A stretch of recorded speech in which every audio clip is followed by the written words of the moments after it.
আটঘরিয়ায় SSC vocational ও দাখিল পরীক্ষা 2021 কক্ষ পরিদর্শকগণের সাথে মত বিনিময় সভা গত 10 নভেম্বর সকালে উপজেলা অডিটোরিয়ামে অনুষ্ঠিত হয়েছে।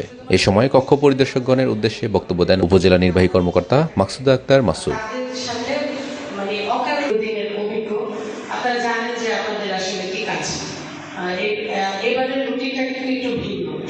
যে কখন প্রশ্ন দিতে হবে এমসিকিউ আগে, এবং সেটি সমাজের মধ্যেই তাকে খাতা আবার দেয়া খুবই, কিন্তু আমার মনে হয় যে প্রথম পরীক্ষাটা আপনাদের জন্য একটা এক্সপেরিমেন্ট।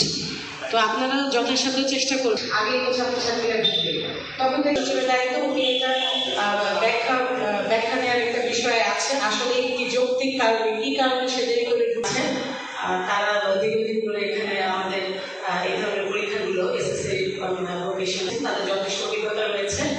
অন্যান্যদের মধ্যে বক্তব্য দেন উপজেলা শিক্ষা কর্মকর্তা SM শাহজাহান আলী, যুব উন্নয়ন কর্মকর্তা রাজু আহমেদ, সহকারী প্রোগ্রামার রুকনুজ্জামান, প্রধান শিক্ষক মাহতাবউদ্দিন, দেবোত্তর পাইলট বালিকা উচ্চ বিদ্যালয়ের প্রধান শিক্ষক ও কেন্দ্র সচিব মাহবুবা খাতুন মায়া, আটঘরিয়া সরকারি উচ্চ বিদ্যালয়ের প্রধান শিক্ষক ও কেন্দ্র সচিব বেলাল হোসেন।